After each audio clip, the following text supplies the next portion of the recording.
Então tá, muito bom dia, pessoal. Primeiramente, começar me apresentando, eu sou o João Pedro Lag, sou consultor de recursos minerais aqui na Geovariantes. Acredito que muitos aqui presentes hoje me conhecem, mas é sempre importante a gente se apresentar, né? Então, eu venho trabalhando há 2 anos aí dentro da Geovariantes, em diversos projetos de consultoria, de classificação de recursos, estimativa de recursos minerais, geoestatística em geral, machine learning aplicado a dados geocientíficos também. Então, hoje eu vou estar aqui apresentando para vocês, né, o nosso webinar intitulado Como estimar com precisão, né, recursos minerais considerando estruturas geológicas complexas. E é um tema bem interessante, porque a gente vai abordar aí algumas técnicas que a gente tem na literatura e dentro dos ATIS-NEL, né, que a gente utiliza para lidar com deformações, com dobras, com anisotropias locais. Então, é um tema bem interessante, bem quente, que só traz benefícios para as nossas estimativas, certo? Então, o webinar vai ter aí um tempo de aproximadamente 30 minutos.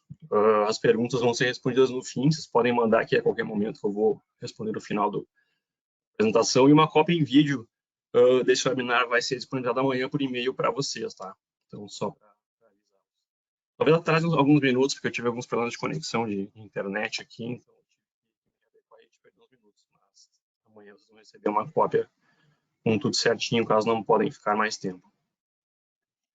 Certo? Então, começando pelo problema, né? O problema hoje é como lidar com a complexidade, né, das geometrias dos corpos que a gente vem trabalhando. Normalmente, né, usualmente, nós viemos estimando e usando as técnicas de estatística considerando o que a gente chama de uma anisotropia global, né? Ou seja, a gente usa um variograma global e assume que o nosso domínio é estacionário, ou seja, a estacionariedade do domínio, né? A gente mantém a ideia de que a média, a variância e a anisotropia, o comportamento espacial de todas as amostras, de todos os elementos que estão dentro desse corpo vão ser constantes, né? Mas nem sempre isso é correto, né? Se a gente está trabalhando com uma dobra complexa, por exemplo, que é o exemplo que a gente vai ver nos ATIS hoje, a gente pode ter problemas, né, onde os flancos vão ter orientação completamente diferente. A gente não pode usar o mesmo variograma com a mesma orientação para os dois. Então, um dos flancos vai estar errôneo, isso é uma verdade. E entre outras situações onde a gente tem, por exemplo, depósitos formados por ecloração de fluidos, né, e a gente tem um comportamento anisotrópico, localizações de geometrias de pequena escala, né, a gente consegue reproduzir com outras técnicas também. Então, a ideia é tocar nesse assunto hoje, fazer um overview e entrar nos ativos, fazer uma breve demonstração do que a gente tem disponível hoje dentro do software, certo? Então, o que pode ocorrer, né, quando a gente utiliza uma estrutura global, um variograma global para o nosso fenômeno? Bom, estruturas geológicas complexas, né, como a gente já vinha falando para vocês antes, não vão ser, né, reproduzidas, né, ou estruturas de pequena escala, ou variações espaciais, né, então isso a gente tenta capturar, né, nos elementos de unfolding, anisotropia local, que a gente vai falar posteriormente, e com isso, né, a nossa estimativa pode se tornar inadequada, né, se a gente tem esse tipo de comportamento no nosso corpo e não leva ele em consideração, né, isso pode gerar problemas na nossa estimativa e um problema de colidir com os nossos dados, né, de não coincidir, não fazer as validações coerentes. Então, a gente tem algumas soluções, né, e a primeira delas, né, para levar em conta essas deformações, a gente começa do início, né. A gente começa do beabá, que é iniciando a nossa modelagem. Então, a modelagem, a gente tem diferentes ambientes que a gente vai tentar reproduzir, que a gente modela nossos corpos, ambientes sedimentares, onde a gente sabe que, né, que é mandatória a estratigrafia, a correlação espacial entre as camadas, né, então a modelagem deve ser feita de acordo com o momento da deposição. A gente tem essa ideia, né, de que os planos são mais horizontalizados, são mais suaves. Quando a gente está desdobrando um depósito sedimentar, a gente quer voltar para esse ambiente original, onde se formou o depósito. E ambientes magmáticos é o contrário. O contrário não, mas é a mesma lógica, né? Vai depender da gênese, das deformações tectônicas que agiram no ambiente. Então, é bem adequado, né, que a gente faça uma modelagem exata, né, da distribuição dos teores internos que vão levar em conta essa geometria. Então, independente do ambiente que a gente esteja trabalhando, a modelagem é mandatória, né? A gente não vai conseguir ter um bom resultado de unfolding, ou seja, quais seja a técnica que a gente vai utilizar, desdobramento, anisotropia local, ou geoestatística não estacionária, como a gente fala, né? Se a gente não tiver uma boa modelagem, é uma boa noção do que a gente está trabalhando. Então, nossos dados, o início da nossa conversa, que é a modelagem, tem que estar concisa, coerente e correta. Perfeito? Então, como considerar essas deformações, né? Então, hoje a gente tem dois métodos principais disponíveis na literatura e no mercado também, aqui no Exatis.Nil, né? O primeiro deles, então, é o unfolding. O unfolding é um desdobramento, né? Que é como a gente chama em português. Nada mais é do que a planificação, né? O desdobramento de uma dobra, uma deformação para restabelecer, né? O momento de deposição e agentes da formação do depósito mineral. Então, o que a gente faz é desdobrar, né, essa superfície para poder retornar ao ambiente horizontalizado ou o mais horizontalizado possível, né, para que a gente possa fazer todo o processo de estimativa e validação dele e depois retornar para o espaço original, certo? Então, a ideia, né, é que o Unfold ele consegue fazer essa transformação, né, do espaço original para o espaço desdobrado. Ele é muito adequado para depósitos sedimentares, mas a gente também tem agora um algoritmo muito interessante que é o BEND, que ele vai tratar muito bem com dobras complexas que a gente vai utilizar hoje no nosso exemplo. Então, como eu já dei uma breve introduzida, né, o unfolding nada mais é do que desdobramento de estruturas geológicas complexas deformadas, né? Então, a ideia é que a gente tem três algoritmos principais nos Exatis hoje. Então, o primeiro deles é o BEND, que eu estou trazendo para vocês. Então, o BEND ele é basicamente destinado para dobras mais complexas, um pouco mais difíceis, não tão suaves, né? A gente tem que fazer um processo mais complexo para desdobrar. E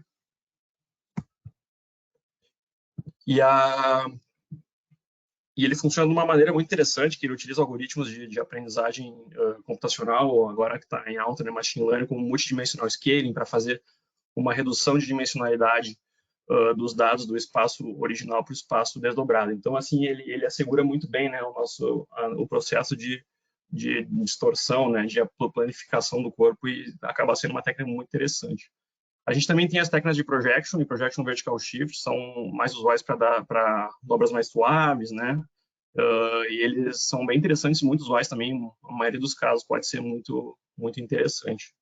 Então, o projection, ele tenta manter a espessura original do corpo, ele tem um plano secundário onde ele vai esticar, né, e desdobrar o nosso corpo, e o projection vertical shift, ele vai desdobrar num único plano, né, então ele pode ser que tenha algumas variações de espessura.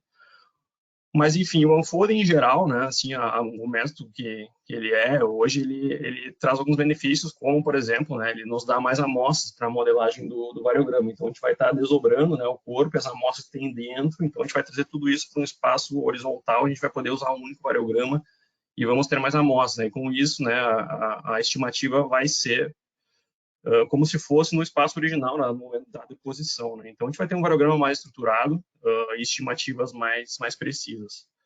Então, é bem adequado, como a gente já falou, para depósitos sedimentares, né? Mas, assim, tudo vai depender muito dos teus dados e como é que a gente vai lidar adiante com o processo de estimativa. O segundo método, então, que a gente tem hoje é o método de geoestatística local, isotopia local, tem diversos nomes, né, cálculos de campos de isotopia local, que ele basicamente calcula para cada bloco, né, uma orientação baseada em um vetor que vai representar a deformação ou geometria do corpo. Então, ele pode ser muito útil em diferentes casos que a gente tenha orientações de pequena escala, a gente não tem realmente uma dobra ou um corpo totalmente deformado, né, a gente tem pequenas variações, a gente sabe que tem um controle da mineralização de acordo com algum fluido que formou o depósito, então isso pode ser bem útil, né? E a gente tem uma ferramenta implementada nos ATIs hoje para lidar com isso. Então, de maneira geral, né, o LGS, Local Geostatistics, ou a isotopia local, reflete as variações locais de acordo com a orientação da mineralização, né? Então, essa é a ideia. Ele vai orientar o elipsoide de busca e o variograma, né, para cada bloco. Então, a gente tem como fazer isso dentro dos ATIs, né? A gente primeiro calcula os vetores, para os artistas entender como vai ser a orientação, como vai ser como é que os vetores vão se comportar dentro de cada bloco, né? E depois a gente consegue ajustar os variogramas para cada um desses blocos dentro da ferramenta de krigagem. Então, isso vai gerar modificações no peso de krigagem, nas condições de simulação, então isso vai gerar resultados não muito diferentes, mas vão gerar resultados diferentes da tua estimativa com mais global, e essa é a ideia, né? Então, a orientação da elipse é definida localmente, vai seguir as deformações, orientações, geometrias do corpo, e a gente vai ter como resultado uma otimização local, né? A gente vai otimizar a direção, a anisotropia, a orientação da elipse naquele bloco para aquela anisotropia que foi calculada de acordo com a tua wireframe, ou seja, o método que a gente for calcular as anisotropias locais que a gente vai rever agora. Então, como é que a gente pode calcular, né, as anisotropias locais, né? Tem diferentes maneiras hoje na literatura e todas muito interessantes, pertinentes. A que a gente tem nos ATIs hoje é a nossa primeira opção, que eu estou citando aqui, que são as superfícies. A gente basicamente vai extrair, né, campos de vetores de uma superfície ou duas, então isso é totalmente baseado no processo de modelagem. Então, para que esse cálculo dos vetores, né, seja feito de maneira coerente, é necessário que a nossa modelagem esteja concisa, né, voltando àquele slide que a gente iniciou anteriormente. Então, é um método muito interessante, né, o Exatil vai calcular esses vetores próximos à superfície e extrapola isso para os blocos, e a gente tem já esse valor carimbado nos blocos, podendo usar já como uma rotação. Então, ele já sai como uma variável de rotação, a gente vai ver isso na prática a seguir. Ou também, né, um método muito interessante, que é pouco falado, sim, mas o pessoal cita também bastante na literatura, a interpolação de dados estruturais, né? A gente tem medidas diretas lá, que a gente mede no campo, em galerias, enfim. A interpolação desses dados, né, não é uma interpolação simples, tem que ter um pré-processamento antes, mas pode gerar resultados bem interessantes, benéficos aí para poder calcular um campo ou ter uma noção de qual é a tua anisotropia local, né? Então, é possível também interpolar esses dados e utilizar eles como uma variável de anisotropia local. Uma maneira mais automatizada, né? Duas maneiras mais automatizadas, cálculo por gradientes, tensores, né? Onde a gente basicamente calcula uma taxa de variação entre os blocos, né? Entre os teores ou entre a informação que tu tem, para poder buscar uma direção de anisotropia no teu modelo de blocos. O exemplo que a gente trouxe aqui nessa imagem, né? Onde basicamente para cada bloco a gente vai ter um vetor que é resultante do cálculo do gradiente local que a gente tem nesse ambiente. Esse método ele é muito utilizado para quem está trabalhando com informação secundária, por exemplo, geofísica, assessoramento remoto, mas também a gente pode extrair isso dos teores, só que a gente tem que primeiro fazer uma estimativa global para depois poder tentar extrair algum gradiente ou tensor interessante. Também existem métodos de variografia local, né, que a gente basicamente faria um variograma local para cada bloco. Também é um método muito interessante, mas é um esforço computacional bastante que demanda bastante esforço computacional, né? Então, assim, pode ser que seja um pouco complicado, mas é um método muito interessante também. Na verdade, é o que a gente gostaria, né? Fazer um variograma local para cada vizinhança que a gente for estimar. E também a gente consegue, né, calcular aí das orientações os valores de range, né? O quanto a gente vai esticar ou não o nosso elipsoide mediante cada um desses blocos. A gente pode fazer isso manualmente, né, determinar no nosso corpo e dizer ali, olha, eu quero que nessa região, né, eu quero esse range ou assim por diante. Ou a gente pode extrair isso automaticamente a partir de gradientes e tensores, né? Então a ideia é que a gente consegue também, né, não só a orientação do mexer, não só na orientação da elipse da nossa criagem, mas também mexer, né, nos eixos que a gente for estimar. Então, com isso, a gente tem algumas vantagens e desvantagens entre os métodos, né? O método de Unfolding é um método bem flexível, né? A gente consegue lidar com diferentes situações, ambientes mais suaves, ambientes mais complexos. É possível manipular falhas, né? Dentro dos ativos, a gente tem a opção de falhado, a gente tem como fazer a orientação dentro do próprio Zatis. Inconvenientes, né? A gente tem alguns problemas de possíveis artefatos, a geometria foram muito complexa, então se tem um corpo muito dobrado, redobrado, com muitas feições em pequena escala, pode ser que o unfolding não consiga reproduzir. A ideia é que seja mais suave dentro da superfície que a gente for trabalhar. O desdobramento por superfícies, né? Ou por modelo de blocos. Ou também, né, e outro inconveniente também é o consumo computacional, né? Os algoritmos, eles demandam mais tempo para calcular, mas assim, tudo depende dos teus dados também, não, isso não é mandatório. E a geoestatística local, né, a distopia local, qual é a ideia, né, quais são os benefícios? Ela permite calcular, né, as informações e variações locais e não é necessário planificar, ou seja, a gente não tem que desdobrar, a gente pode ficar no nosso espaço original e somente calcular, né, os vetores de anisotropia e poder inserir isso na nossa estimativa global. Então, essa é a ideia, ela é um pouco mais simples de implementar. E ela vai respeitar, né, as geometrias complexas do corpo, em pequena escala, enfim, tudo aquilo que a gente já discutiu. Se a gente tem um controle, né, de um fluido percolante, um depósito que a gente sabe, ele está implícito nos teores, ele está implícito na geologia, a gente consegue extrair isso e utilizar dentro da anisotropia local, certo?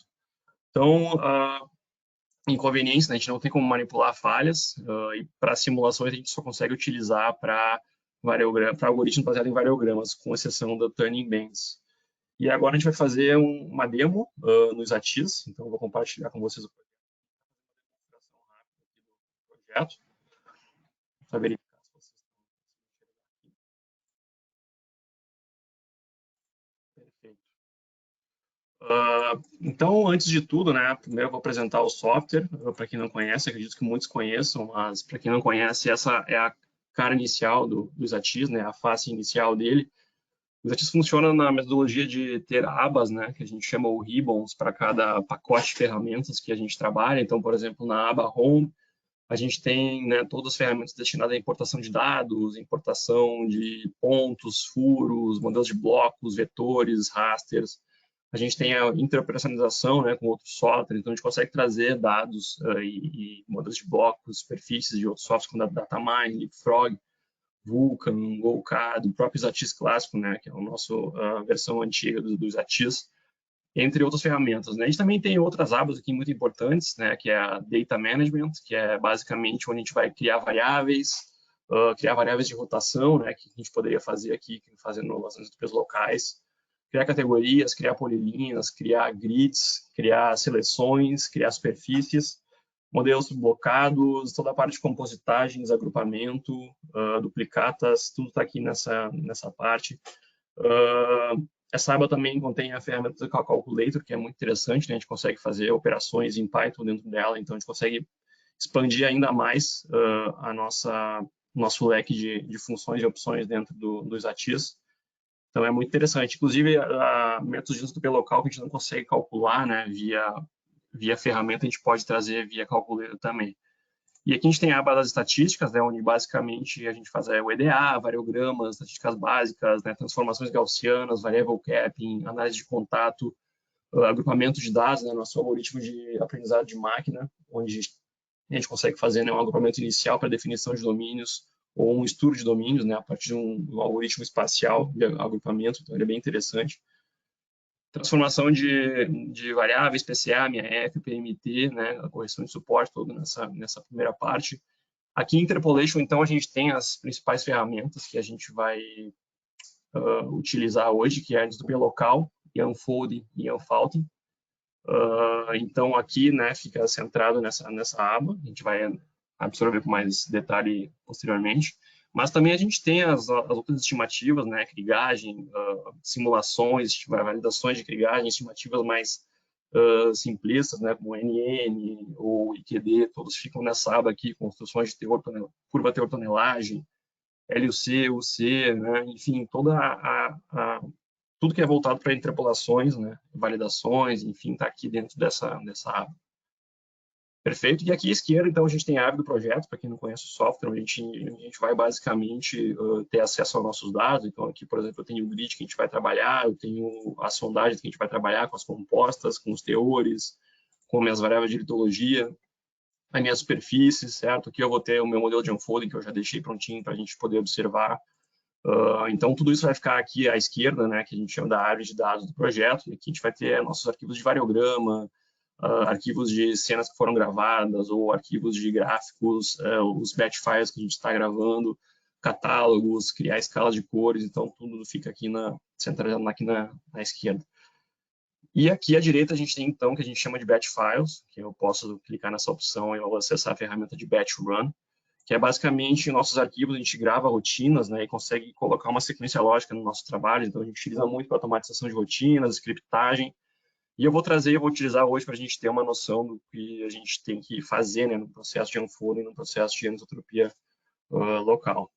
Então, a primeira ideia aqui, né, é que a gente comece estudando, né, nossas variáveis, né, e com apenas 2 cliques aqui em cada uma dessas tasks aqui que eu estou mostrando para vocês, ou seja, das funções que a gente tem no Exatis, eu consigo acessar a ferramenta. Então, a primeira ideia, né, é que a gente conheça nossos dados, né. Então, para início de conversa, né, a gente vai começar fazendo primeiramente um unfolding, aqui a gente vai desdobrar uma superfície.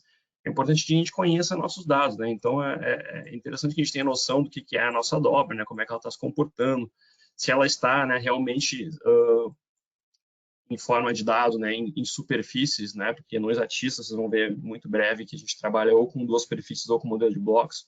Quando a gente trabalha com superfícies, o modelo de unfolding tende a ficar mais conciso e coerente, né? Então, a ideia é que tu tenha teus dados, tenha noção do que está acontecendo. Então, aqui a gente tem, né, uma superfície de topo e base, né, onde a gente basicamente vê aqui as chaneiras da dobra, os flancos, né, uma dobra bem apertada. A gente consegue selecionar aqui, né, nas superfícies, basicamente, os arquivos que vão mostrar aqui na tela, né? E dentro da dobra, a gente tem, então, as amostras, né, que estão selecionadas dentro dela. Isso é muito importante, né? No processo de unfolding, a gente tem que ter coerência, que a gente vai utilizar somente as amostras que estão dentro da dobra que a gente está trabalhando. Para isso, a gente tem ferramentas dentro dos ativos, a gente cria seleções nesses dados para que eles possam honrar, né, essa dobra e ficar.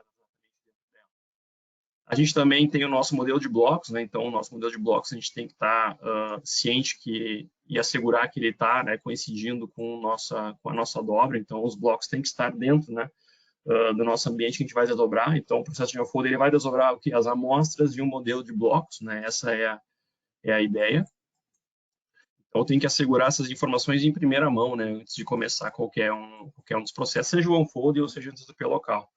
Então, para início de conversa, né, eu posso entrar aqui no meu batch run novamente e a gente pode começar a nossa sequência lógica e primeiramente identificando, né, qual é a nossa variável.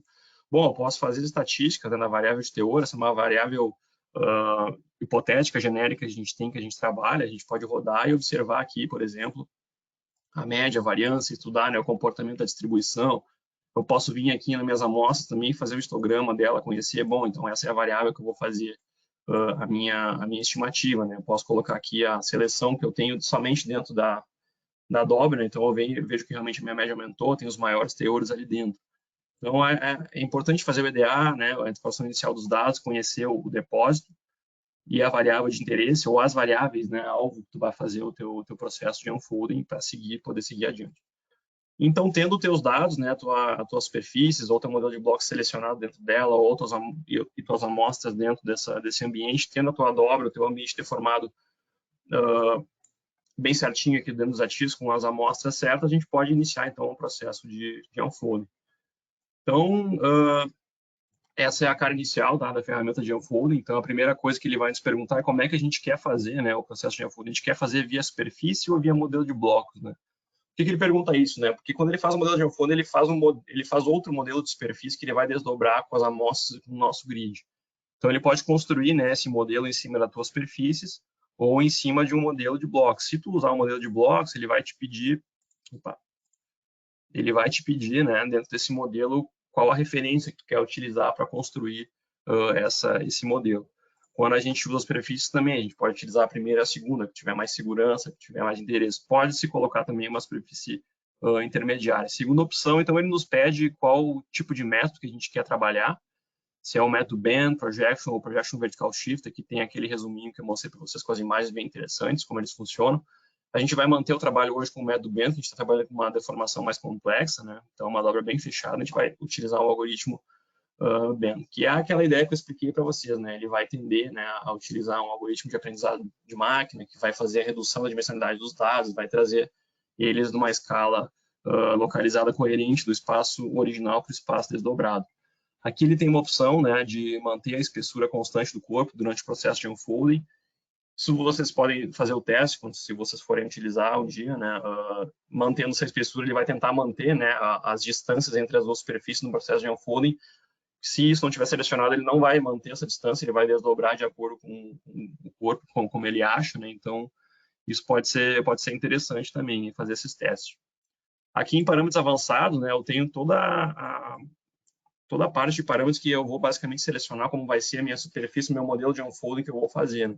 Então, isso aqui é bem importante, pode mudar muito os teus resultados, então é bom a gente ficar atento. Assim, a gente não vai entrar em detalhes, mas basicamente eu tenho informações de processamento de superfícies, extensão da mesh que eu quero fazer, ou uma suavização que eu quero fazer, certo?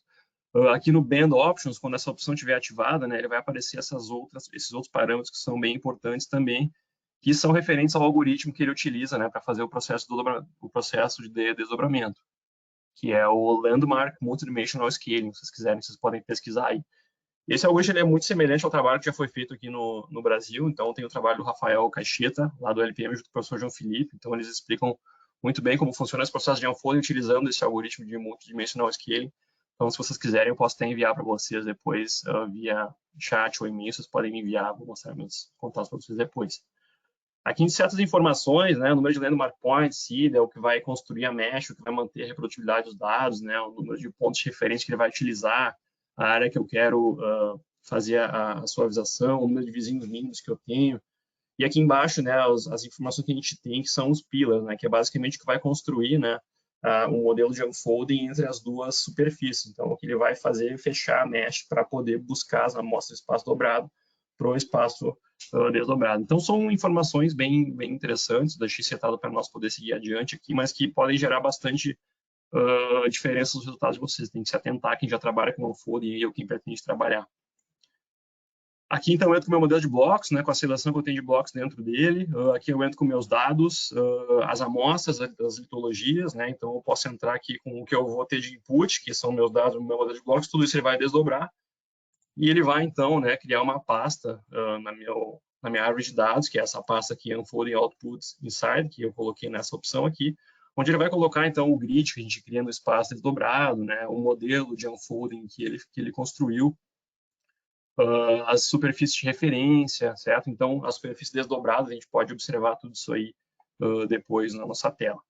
E aí ele pode te dar a opção de criar um grid sparse, um ponto, para ter noção de como é que foi o processo de unfolding mesmo. Então, esse grid sparse vai representar, né, o desdobramento, então, como foi realmente feito pelas superfícies nos blocos. E a gente pode observar, então, né, aqui, por exemplo, né, a superfície de referência que ele utilizou. Então, eu posso olhar. Então, aqui as superfícies de referência, eu tenho um modelo de unfolding. Esse modelo de unfolding é o que ele constrói, então, né, para fazer o desdobramento dos dados e dos blocos, né? Então, se eu tirar aqui o meu domínio, eu consigo ver que essa mesh que ele construiu foi o que ele englobou tudo para trazer de baixo para cima. E aí eu vou ter também, né, o meu grid desdobrado aqui no espaço desdobrado. Então, a gente consegue observar bem aqui, né, o espaço original, né, eu tenho a minha dobra, minha deformação, e o espaço, né, desdobrado planificado que o algoritmo gera para poder fazer toda a parte estimativa. Então, nesse ambiente, né, desdobrado que eu estou mostrando aqui para vocês, é onde nós vamos fazer a parte de variografia, estimativa e as validações. Então, a ideia é fazer toda essa rotina estimativa no ambiente desdobrado e depois retornar, né, para o ambiente original essas estimativas, sejam a gente vai fazer uma krigagem, mas pode fazer a krigagem, uma simulação na área de certeza, ou seja, o algoritmo que queira utilizar. Perfeito? Então, depois disso, a gente faz um variograma, né? Então, a gente já discutiu no webinar anterior, né? Como é que a gente faz isso, mas, enfim, a gente faz um variograma omnidirecional aqui para simplificar o processo.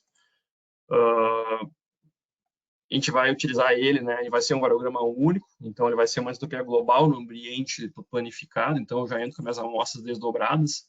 Então, essas amostras são as amostras que estão lá embaixo, né? No ambiente desdobrado, elas não estão mais no ambiente dobrado. Eu faço, então, um variograma, né, omnidirecional, ou variograma que eu tenha no meu depósito, que eu já conheça, sigo adiante, né, posso selecionar aqui meu lag, na distância máxima, faço todo o processo de variografia, modelo variográfico, modelos que eu vou utilizar, aqui a gente está simplificando, claro, e sigo, então, né, e salvo meu geoset aqui nessa opção em save, vou salvar meu geoset, que é o arquivo que a gente tem dentro dos ATIS para salvar, né, nossos variogramas, opções de krigagem.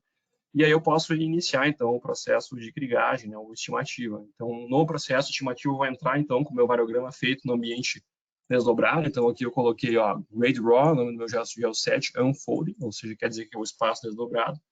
Ele já identifica, né, o data table, então são as amostras aqui que foram desdobradas. E como output, eu quero estimar isso no grid horizontal, né, o grid que a gente planificou. Então, essa é a ideia, a gente pode seguir adiante as opções aqui. Eu coloquei point kriging só para simplificar, mas vocês podem fazer como queiram. E aí a gente pode selecionar nossas opções aqui de vizinhança de busca, krigagem, né, quantas amostras eu vou utilizar, enfim, tem muitas opções aqui que a gente pode mexer e aí funciona como uma krigagem normal, né? A gente vai fazer a nossa estimativa, pode fazer seleções avançadas, né, mínimo de amostra, máximo de amostra, mínimo de amostra por furo, posso capear, posso fazer tudo isso, né, tá aqui dentro dos ATIS. E aí eu vou rodar, então, gerar a minha krigagem, né, com meus outputs, eu posso gerar desvio padrão, variância, entre outros outputs também, o processo é o mesmo, tá? E aí a gente vai ter, então, a nossa krigagem aqui no espaço desdobrado. Então, se eu mostrar para vocês aqui, tá aqui a minha krigagem no espaço desdobrado. Opa, Só um minuto. Tá aqui ela, então, né? Eu vou ter a minha clivagem aqui nesse ambiente. E aqui eu vou fazer depois também a minha validação e vou retornar, né, essa estimativa para o ambiente original. Então, a ideia é que isso fique concentrado aqui até que tudo se retorne, né, para o ambiente original. Então, essa minha estimativa ela vai estar no ambiente desdobrado. Posso fazer as validações no mesmo local, então eu entro com as amostras desdobradas aqui no meu Estimation Validation, que é a nossa ferramenta de validação da estimativa. Então, eu entro com as amostras, entro com os teores, entro com o grid que eu fiz a estimativa, posso fazer as comparações, estatísticas locais, né, estatísticas descritivas, swap plots, né, nas diferentes direções, posso orientar eles com o meu variograma, os histogramas. Então, todo o processo de validação também fica no espaço desdobrado. E eu posso retornar, então, né, essa estimativa depois para o espaço original. E como é que eu faço isso? Né? Então, eu uso a ferramenta Copy Using ID. Essa ferramenta ela vai basicamente através dessa variável Word Sample Number que o processo de unfolding cria, né, para poder identificar as amostras que estão no espaço original com o espaço desdobrado. Então, eu entro com essa amostra, entro com a trigagem ou com a variável que eu quero trazer para o espaço original, e no output eu vou colocar, então, o meu modelo de blocos original dobrado, né, com a seleção que eu tenho e com a variável sample number. Então, a conexão dessas duas variáveis vai fazer com que os blocos sejam alocados na mesma localização. Então, essa é a ideia, né? Então, a gente faz todo o processo de estimativa no ambiente desdobrado, né, no processo de unfolding, variografia, validação e depois retorno, né, para o ambiente original. E aí eu posso observar aqui no meu ambiente original, por exemplo, a minha estimativa nos blocos, perfeito? Deixa eu só retirar aqui. Então, eu consigo ver aqui, né, o meu modelo estimado no ambiente original, certo? Posso fazer a validação no ambiente original também com as amostras do ambiente original para verificar como elas estão. Então, essa é a ideia, né? A gente trabalha, faz todo o processo de desdobramento, não unfolding, joga para o ambiente desdobrado e depois retorna, né, isso para o ambiente original com as amostras, com nossos teores, certo? Então, essa é a ideia geral do unfolding. É mais um overview, tem um monte de parâmetros que a gente pode discutir, mas se alguém tiver interesse, vocês podem nos enviar um e-mail e contatar. Mas a ideia geral é essa, né? Esse é o espírito de fazer o processo de desdobramento dos dados. Agora a gente pode iniciar, então, né, já que a gente já basicamente encerrou o tópico de unfolding, mostrar para vocês agora como a gente faz o cálculo de entropias locais dentro do ExATIS, perfeito? Então aqui a gente pode acessar, retornar o nosso batch file, e a gente pode iniciar nossas entropias locais. Para calcular as entropias locais, a lógica é um pouco semelhante para o cálculo, né? Eu vou precisar de uma superfície ou duas. A diferença é que no unfold eu preciso de duas, né? Nas entropias locais eu preciso de uma ou duas. Quando eu for utilizar, por exemplo, aqui na nossa ferramenta, uma superfície, ele vai calcular a entropia relacionada a essa superfície nos blocos e vai extrapolar esse valor. Se eu tenho duas superfícies, ele vai pegar, né, esses vetores e vai extrapolar e vai ter um limite, ele vai saber onde a entropia vai ter uma limitação, certo? Então, ele vai ficar mais refinado se eu utilizar duas superfícies, certo? Então, essa é a ferramenta inicial, eu consigo entrar com as superfícies, né? Aqui ele tem uma outra ferramenta de smoothing, que a gente chama que é a suavização. Então, para cada cinco blocos, ele vai esticar em 125 blocos, né, acima do primeiro. Eu vou ter um vetor calculado, né? Então, isso pode ser que aumente um pouco a performance ali do tempo, pode ser que melhore ou piore. Então, a gente está trabalhando com modelo de blocos de um por um aqui, né? Então, é bem refinado. Então, eu dei essa engordada, né, na suavização para poder ficar um pouco mais suave e melhores resultados. E aí, no output, então, eu seleciono o modelo de blocos, né, minha variável de seleção e a rotação que eu estou trabalhando, né? Então, essa é a ideia. E qual é esse método, né, que ele utiliza aqui no ExATIS para fazer o cálculo de entropias locais? Ele vai utilizar as duas superfícies, né, que a gente tem. Então, é o cálculo pelo método, né, da interpolação das superfícies que eu mostrei para vocês anteriormente lá nos slides. Ele vai basicamente pegar das wireframes, né, dos treinos da wireframe que vai construir lá na tua modelagem e vai fazer o cálculo, né, dos vetores baseado na orientação desses triângulos. Então, é intensamente relacionado, né, com o processo de modelagem. Teu modelo tem que estar bom, né, para tu poder fazer um modelo coerente de entropia local. Então, a partir disso, a gente calcula os vetores, né, a gente pode até observar eles aqui na nossa tela. Deixa eu só limpar ela aqui um pouquinho.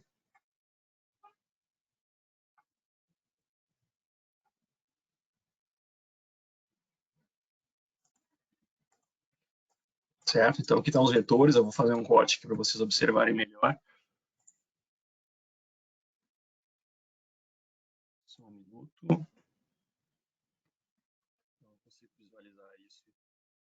no corte, consigo fazer um slice. E consigo, então, colocar minhas superfícies. E essas flechas, então, né, que a gente está visualizando aqui, né, nada mais sendo que os vetores que a gente calculou agora pelo processo de anisotropia local. Né? Então, esses vetores vão respeitar, né, o que vocês podem ver, as superfícies, eles vão calcular, ser calculados baseado nas superfícies, nos triângulos, das meshes, né, pela triangulação, no método de modelagem, de criação de superfícies, e ele vai extrapolar, né, isso para cada bloco. Então, cada flecha dessas vai ser um dos blocos, né, que a gente calculou ali no nosso grid para poder usar como anisotropia local. E esse vetor, então, né, é a orientação que a gente vai utilizar local ali no nosso processo de estimativa. Então, a ideia, né, da anisotropia local, mais uma vez, a gente não faz o desdobramento, a gente vai fazer, né, o cálculo dos vetores no ambiente original e vai entrar com esses vetores, então, no processo de estimativa, certo? Opa, só um...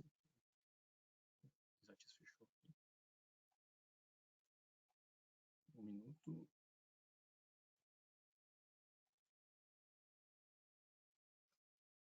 Certo? Então, essa é a ideia do processo de... Bom, retornou aqui com outra interface, mas a gente já visualizou, né, os vetores que a gente tem. Então, a gente pode retornar aqui para os batch files para seguir a sequência lógica. Só um minuto. Então, a ideia, né, é que a gente faz, né, o cálculo dos campos de anisotropias no ambiente normal original e depois segue, né, com o nosso variograma. Pode usar um variograma global, né, para todo o nosso depósito, que a gente simplificou como um variograma omnidirecional também. E esse variograma vai ser orientado, né, de acordo com a nossa anisotropia, com a orientação da elipse no sistema de krigagem. Então, vão mudar-se os pesos, né, então isso vai gerar uma relativa mudança da tua estimativa via anisotropia global, utilizando a anisotropia local. Então, essa é a grande diferença, a grande sacada. E na krigagem, então, a gente entra aqui, né, com o nosso modelo variográfico, as seleções, o grid, mas eu vou selecionar essa opção aqui, Use Local Anisotropy, certo? Então, eu vou colocar aqui em pontos para simplificar. E aqui ele vai mostrar o que vai acontecer, né? Uma anisotropia global teria um elipsoide fixo, né, para todas as nossas amostras. Com a anisotropia local, eu vou ter um elipsoide móvel, né? Eu vou ter uma anisotropia local, ou seja, uma vizinhança móvel a cada um dos blocos que eu estou estimando, perfeito? E aqui nessa opção, ela é muito importante também, né? Onde eu vou dizer basicamente para o Exatis dizer o seguinte para a nossa krigagem. Bom, tu vai usar essa rotação no nosso variograma local que a gente vai calcular, ou seja, eu vou orientar o variograma de acordo com essa direção que eu estou calculando, e eu vou orientar, né, o meu cálculo de vizinhança, a minha elipse de krigagem, de acordo com essa rotação. Então, essa rotação são os vetores que eu mostrei para vocês ali anteriormente, é a variável que é criada, é uma variável de orientação, de rotação dentro dos ativos, e tu entra com ela aqui e diz para a krigagem, né, essas opções. Faz o processo de krigagem normalmente, como a gente fez antes, e aí solta os teus outputs e pode, então, né, visualizar a tua krigagem no ambiente original via LVA. Então, tá aqui ela, né? A gente consegue visualizar a nossa krigagem aqui, essa via LVA, e a krigagem via unfolding, certo? Então, esses são os dois métodos que a gente tem para fazer a krigagem utilizando deformações. Nesse caso aqui, né, usar LVA é um pouco contraditório, porque a gente tem dois flancos diferentes, com orientações diferentes, mas a ideia é mostrar para vocês a implementação dentro do software, né, como é que eles funcionam. Aqui a gente consegue fazer a validação visual, e se quiser também a gente pode fazer uma validação, né, com a estimativa via unfolding, a estimativa via LVA e comparar com os dados, né. Você pode fazer uma global também utilizando nossas ferramentas de validação da estimativa. Então a gente pode aqui trabalhar com as estatísticas, só um minuto, ele está calculando aqui.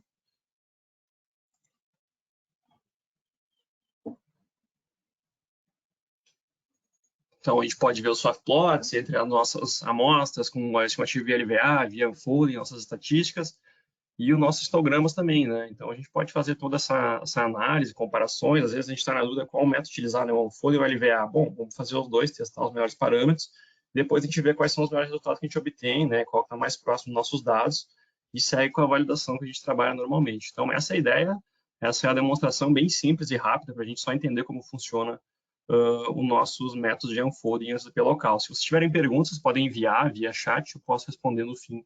Agora, antes de se encerrar, eu gostaria somente de dizer algumas palavras, continuar aqui com a nossa apresentação. Só um minuto, deixa eu ver se vocês estão observando. Então, eu queria só apresentar de agora antes, tinha algumas palavras, muitos conhecem, mas para quem não conhece, é sempre importante apresentar. Então, quem somos, né? GeoVarianças hoje é provedor global, né, de soluções baseadas em geoestatística. A gente é líder de mercado e referência em geoestatística. Também somos pioneiros na área em geoestatística avançada, né? A gente tem uma associação técnica com o Centro de Geoestatística de Minas de Paris, onde nasceu o desenvolvimento do software, e a gente está sempre trocando ideias e entendendo como funcionam as ferramentas, então isso é muito bom. A empresa foi fundada em 1976, né? Então é uma empresa já com uma experiência muito grande. A gente tem 35 anos, né, de experiência de consultoria, desenvolvimento de software, suporte, e tem mais de 40 especialistas hoje, né, de consultores e desenvolvedores ao redor do mundo. Então a gente tem escritórios na Austrália, na França, em Fontainebleau, no nosso head office, a gente tem no Chile, no Brasil, aqui em Belo Horizonte, e no Canadá, né, em Toronto. E a gente também tem serviços de consultoria e mentoria avançados que a gente oferece para vocês aqui no Brasil hoje. Então, nossos serviços de consultoria incluem definição de domínios geológicos, geometalúrgicos, através de técnicas avançadas de máquina, machine learning, projetos de estimativa de classificação de recursos, otimização de malhas, de estimativas de curto, médio e longo prazo, estudos de análise de incerteza e risco, recursos recuperáveis, automatização e implementação de rotinas, projetos de pesquisa e desenvolvimento também a gente vem trabalhando. Então, sinta-se à vontade para conversar conosco, caso vocês tenham interesse em discutir alguma pauta, algum assunto. A gente também faz mentorias especializadas, né, onde a gente trabalha diretamente com o cliente, explicando como funcionam as técnicas, e isso é muito bom. Então, tudo voltado à geoestatística, à ciência de dados, né, tudo que vem voltado à modelagem, né, de dados geocientíficos e em geral, certo? A gente também pode te ajudar a dominar a geoestatística com nossos cursos. Então, a gente tem uma parceria técnica com a URGS, onde a gente entra com a parte prática do software, os professores dão todo o arcabouço, o conhecimento teórico que eles possuem. Então, se tiverem interesse, a gente tem um curso de simulação de classificação ainda esse ano, então as inscrições estão abertas, podem fazer as suas inscrições. A gente também tem nossos cursos de catálogo, vocês podem nos contatar, a gente tem curso de fundamentos dos ATIS, um curso mais prático, né? Estimativa de recursos minerais, a gente aborda toda a parte teórica, simulações, machine learning aplicado à mineração e geociências, definição de espaçamento de área de sondagem, curso de HSA, né? Então, quem tem interesse, a gente também tem esse curso, recursos recuperáveis, classificação de recursos e automatização de rotinas com os ATIs, né? Certo? Então, fiquem à vontade, esse é o link que eu deixo para vocês aqui. Se vocês tiverem alguma dúvida, quiserem conversar conosco, podem enviar um WhatsApp ou um e-mail. Perguntas, fiquem à vontade no chat. Eu sou o João Lago, mais uma vez, esse é meu e-mail, meu celular. Quem quiser me contatar pode me chamar pelo celular mesmo, não tem problema, ou mandar um e-mail. Se tiver alguma dúvida, fiquem à vontade. Certinho? Eu vou só verificar aqui. Perguntas.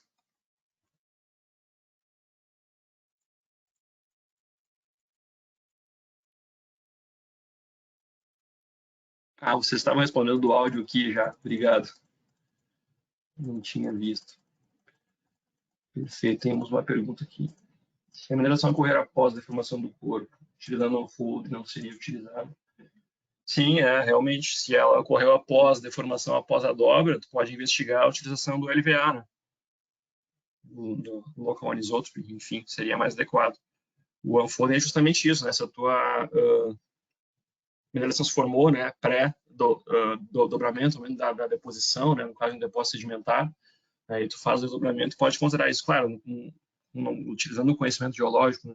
Mas tu tem ali o conhecimento de que a deformação é junto com a formação da mineralização, tu pode muito bem utilizar o LVA e investigar como é que ele vai impactar no teu estimativo, né? Então, sim, pode ser mais adequado.